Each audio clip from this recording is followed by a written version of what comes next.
Hello, welcome to Matters of DeCorum. I'm Scott Corum. This is what matters to me. I'm going to start with a couple of personal notes. These practically don't even need to be here anymore. I am going a little blind at the moment. Cataracts. Strange. Most of the things that happen to other members of my family are happening about 20 years earlier to me. I'm not going to say that cancer treatments are responsible. I'm not going to say that they're not. But both my mother and my brother had cataract surgery last year, and I am having my consultation in February. It's going to get bad before then. It's getting a little bit worse every day. So at some point in time, I might just not be able to see for a little bit, which I'm not thrilled about. I'm doing what I can to compensate at the moment. Using the virtual reality rig to do my work is actually really handy because I don't have to see as far, and it's still a little blurry, but blurry in a controllable way. It's weird. And because these health problems are occurring to me a little bit earlier on than it is for some of my other family members, I'm also just getting a battery of cardiac tests done over the next month or two, including the nuclear stress test, which sounds a lot more exciting than it probably is, which basically involves checking my heart twice with a contrast injected into me, radioactive contrast, something safe for my kidneys, because my kidneys are going out too. And it's like living on a sinking boat. Um, First time they give me the contrast will be at rest, and the second time they will have injected me with something that will stress my body so that they can see how the blood flow is going and if there's any blockages. I'll keep you posted here. I'm not anticipating anything catastrophic, but if we find something, then at least there's a path forward. Stay tuned for all the exciting details. So, I want to address the concept of cutscenes. Uh, in a video game, a cutscene is that moment where you've been playing along and doing all the action and getting all the stuff and having what interaction with the game the player can, and then there's a moment where you go to a cinematic. The player is no longer in control of what happens, and a scene plays out for you as you're playing the game. Uh, Bad guy makes a presentation and then gets away. Or some event happens. Some victories in games are entirely you played to get to the cutscene, where all the explosions happen and they can go to the effort to make it properly cinematic. Cutscenes in video games are a great way to play up the action and move the story along. Have an absolute cemented place in the medium, and we get used to them in a certain amount of gameplay.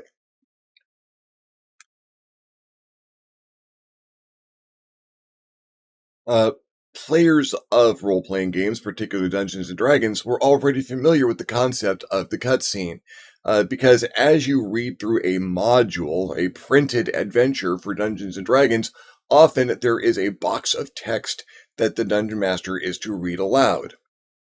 This is a description of a scene or of some action that is happening.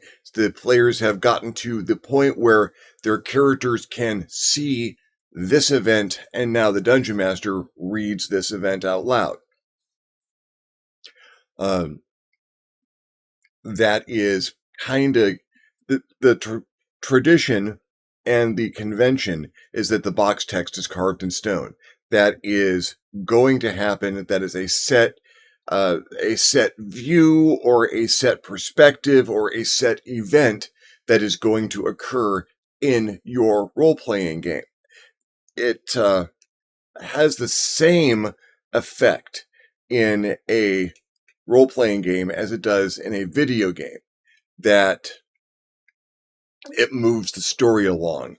It plays a sequence of the images and events that help to lay out where you are at, what is happening, and the other thing that it has in common with the video game is that during the box text, the control is taken away from the players. In a video game, this is a narrative necessity so that things can be advanced to another portion of the game, or you can meet your win state or lose state in the game, and it's mechanically necessary in the video game. And the role-playing game, not so much.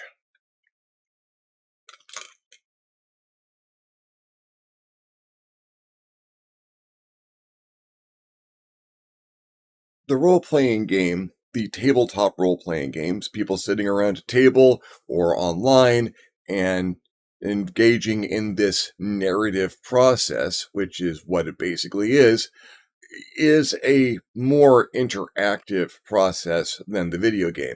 It is more freeform. It is a little bit broader of a process than the video game. All video games have a certain amount of rails on them. There's only a certain amount of things you can do. Even the most expansive sandbox open world experience you can get in a video game has limitations as to what is possible in that game. A good game will make you forget those limitations, make what you can do within those limitations so broad and expansive that you forget that there's stuff that you might like to do that you just can't.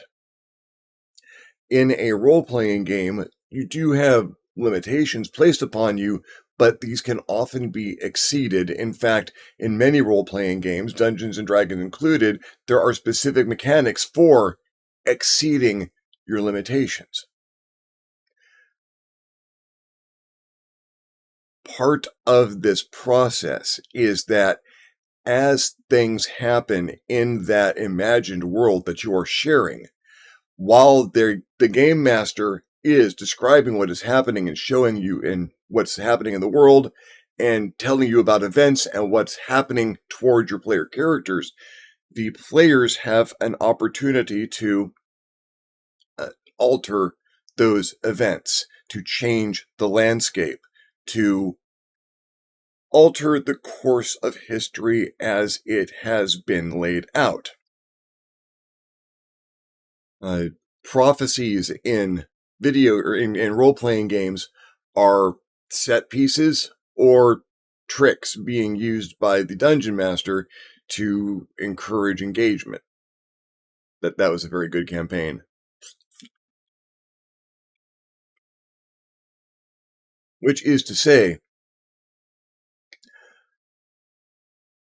the changes that a character makes in a video game are changes that the game designer has allowed for, has planned for, because that's kind of how that has to happen.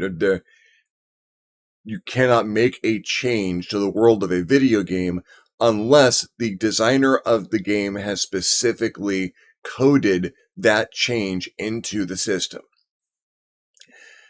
In a role-playing game, you have a much broader capability to alter events in that world, to change the landscape, to create things that were not there before and remove things that were. Often it's the removing of things that were there before, and blow an awful lot of stuff up in RPGs. One of the most important factors in a role-playing game, one of the most important elements of engagement you can have. And one of the prime tenets of the tabletop role-playing game is that the player characters can and should make a difference.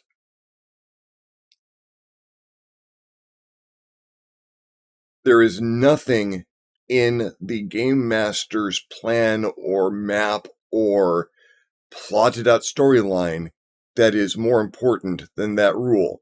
Now, it might be a controversial opinion. There are certainly games and game masters who would have the game master's plan and that world map be sacrosanct. That there are just things that you shouldn't do or that you can't do without severe consequences.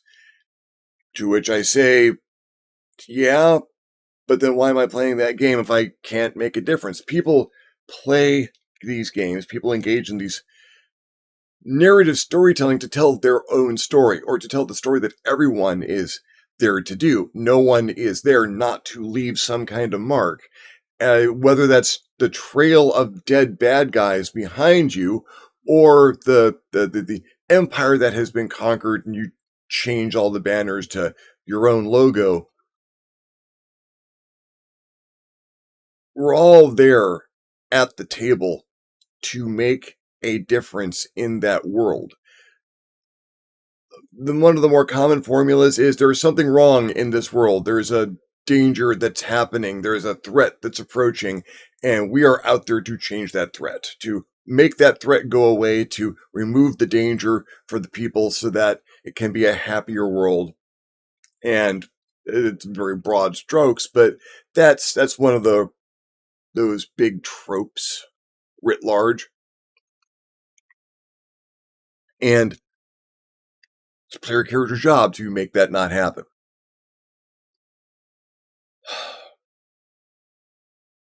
And while there may be events that the game master has really decided need to be things that are going to happen, while there is box text, one thing you can't afford to do in a role-playing game is what the cutscene does in a video game, and that is take the controls away from the players. And this is a matter of what we will call agency. The agency of a character is the character's ability to act upon and alter a situation. It is the free will of the character, the ability to make decisions and live with those decisions, to cope with or not cope with the consequences of those decisions, and to continue to act.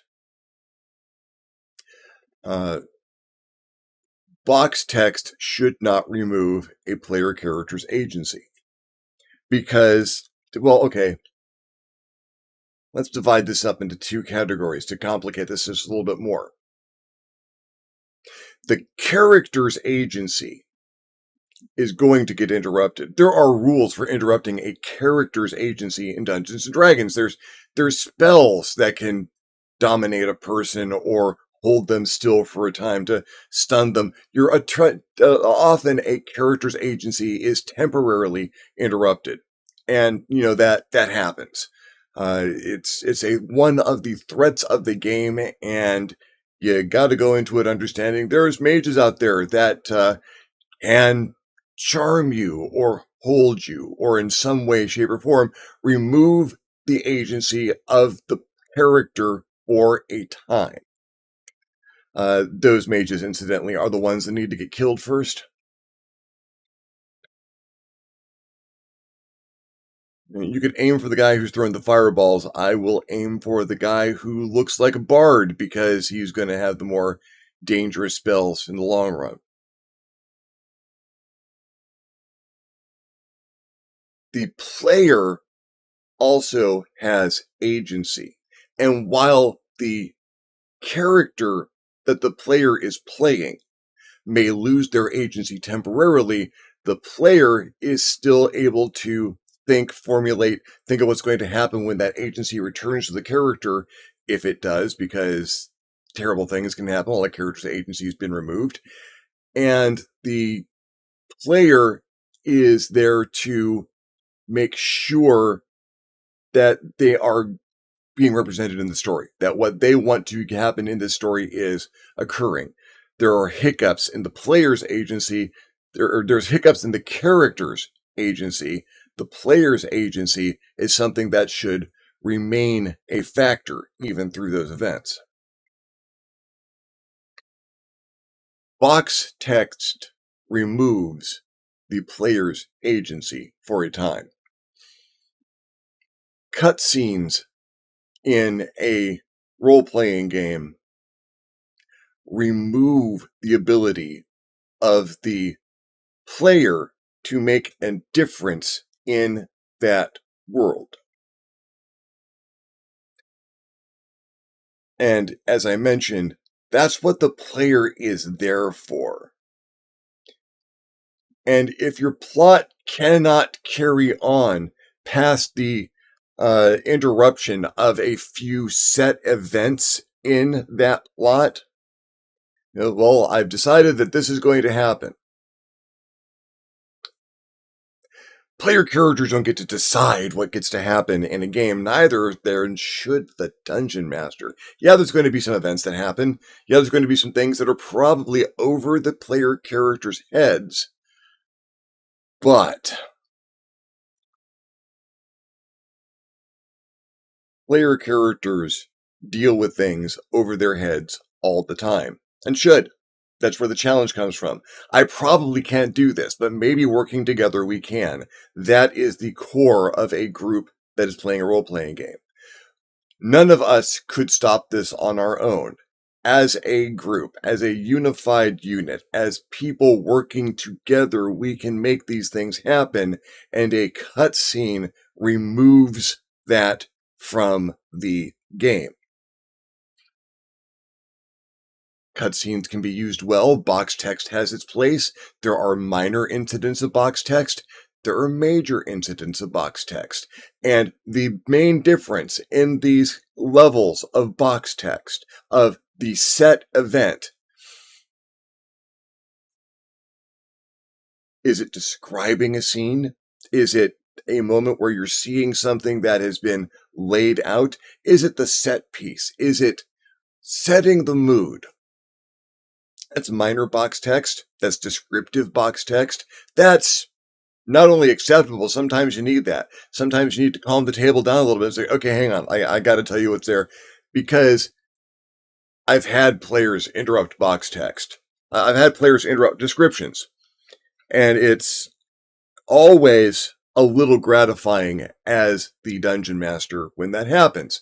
Because, well, let me tell you what's in the room. Never mind, I'm going to kill the bad guy. Well, let me tell you what's in the room. Screw the room, I'm killing the bad guy, okay?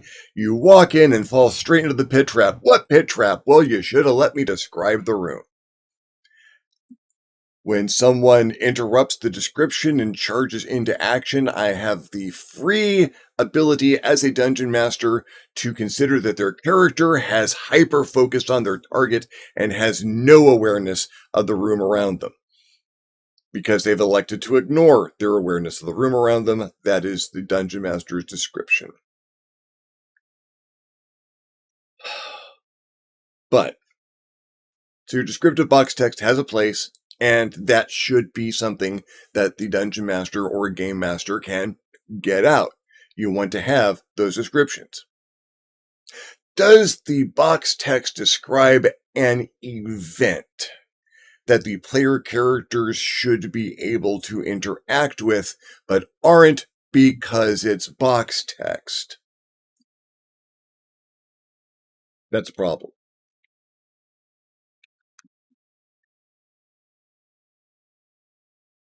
If your event cannot tolerate the proper and overt interference of the player characters without throwing your plot off, one, you need to work on making those things happen despite the player character's actions, not ignoring the player character's actions, but okay, the player characters made a difference here. There is another threat down the line, or the bad guy has a backup plan of some sort, but this thing just got bollocksed because player characters ran in, took all the risks, made all the rolls, and yeah, By rights, that should change this event. Box text in a role-playing game should be subject to change. You cannot interrupt a cutscene in a video game because the cutscene is coded in. That is how the reality of the video game works. That's a thing. We're not playing a role-playing game to perfectly emulate that mechanic in a video game. In fact, we're trying to escape that mechanic from a video game. The set event, the box text, well, you're there and you're watching this, you go to this dinner and have a conversation with this guy, but nothing that you say is going to change as well. And why do I have a set of stats for persuading people? You go to save this person that's falling, but even had you saved them, they would have killed themselves later, so that was ultimately pointless. Then why do I have a character capable of making alterations to these events? Set events in role-playing games, while they may be shorthands and easier to allow a narrative of the dungeon master's crafting or the game designer's crafting to be out, I've published a number of supplements, a fairly good number of supplements, and they do have events in them which are supposed to happen. But one of the caveats I have in all of those, and in the core books that I've written,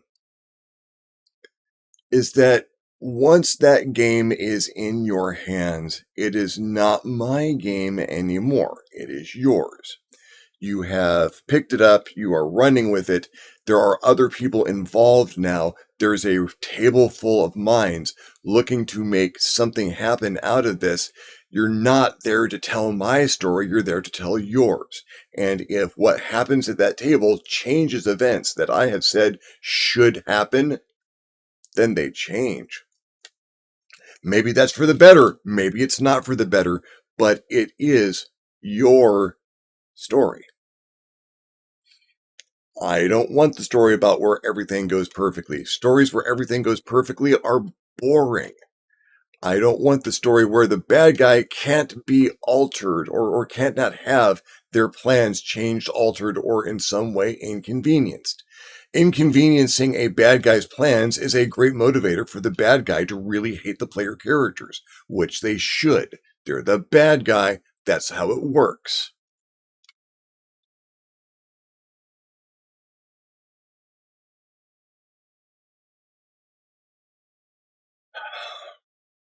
All of which is to say, at the most basic level, nothing the game master has planned should be carved in stone. Yeah, there are things that the player characters probably can't manage to change. Big events over their heads that are way above their pay grade, and sometimes the player characters will change those anyway, or should. This is far too great for the player characters to be able to change, so we're going to describe how this goes and then move on. And that will not fly at your table. That will rarely fly at anyone's table. Because you're going to have a group of people who pick up dice and say, "Nah, I'm going to try and alter this. I'm going to try and make a change. I'm going to try and get in there and kill the thing you said can't be killed. And if I can't kill it, maybe I can distract it. And if I can't distract it, maybe I can just look fabulous enough to distract everyone from what the bad guy's doing." You see a table full of people pick up a dice and look at you. Your game's about to be altered. Your plans are not going to go the way they should. And if you have to just adjudicate that the events happen anyway, despite the actions of player characters, you're not playing a role-playing game. You're writing a novel. If an event occurs where the players need not be there or need take no action because those events are going to happen anyway,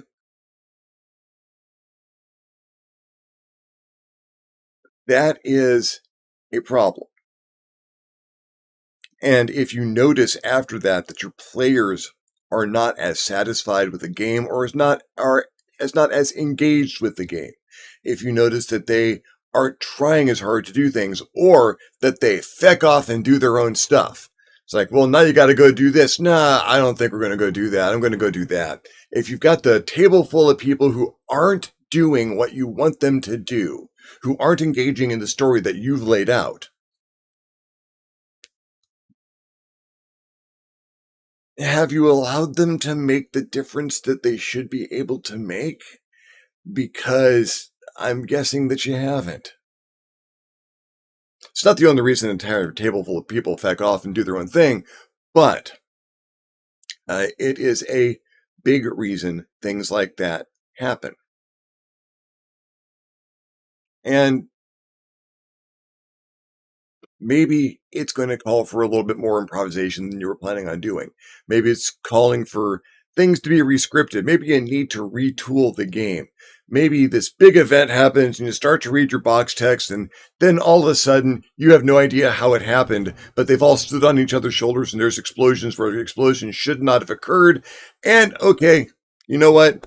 Let's take a 5-10 minute break. That was awesome, excellent, extra XP all around.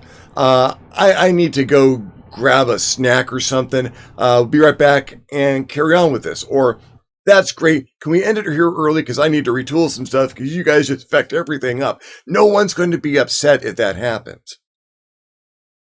That's what we're there for. And learn to retool, because that is by and above one of the best things a game master can have to do. That is kind of your goal. You want to have to alter where things are going, because if you have to alter where your story is going, then it is absolutely not your story. It is the story of everyone there.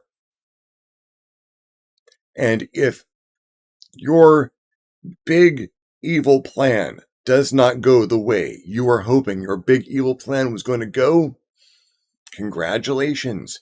Your players and their characters have made a significant difference.